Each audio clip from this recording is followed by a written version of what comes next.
barangay captain has accused House Speaker Alan Peter Cayetano of confusing the public. Ako ho ay barangay captain. Nahihirapan ho akong magpaliwanag sa mga tao. Yung sinasabi mong lahat ng pamilya ay bibigyan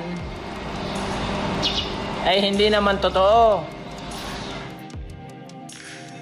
In a Facebook Live video, Barangay Captain Abdul Aziz Natanawan of Talisay, Batangas, demanded that Cayetano clarify his statement.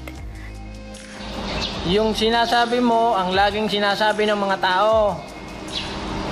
Ang pakiusap ko lang ay hindi ka naman yata nakakatulong sa mamamayan natin, ay huwag ka nang magpadagdag ng problema at huwag ka nang magpagulo. The House Speaker had been quoted for claiming all families will receive financial help from the government during the COVID-19 crisis.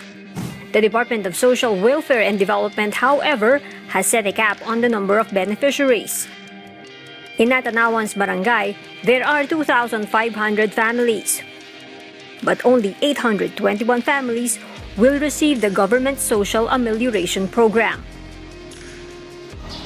Salain daw namin ang mahirap pa sa mahirap. Tapos, sila ang mamimigay ng pera at sasalain pa uli nila.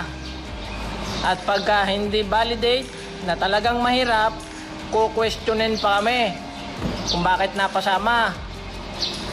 Ay baka po pwedeng tulungan mo akong magpaliwanag sa mga tao. At laging ang pinanghahawakan nila ay yung sinabi mo.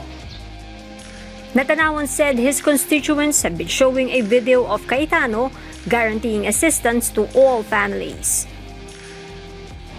Kaya ang pakiusap ko sa iyo, Alan Cayetano, bago ka magsalita, antayin mo muna yung memo na nadating. Hindi ka na nakakatulong, nakakapagpagulo ka pa.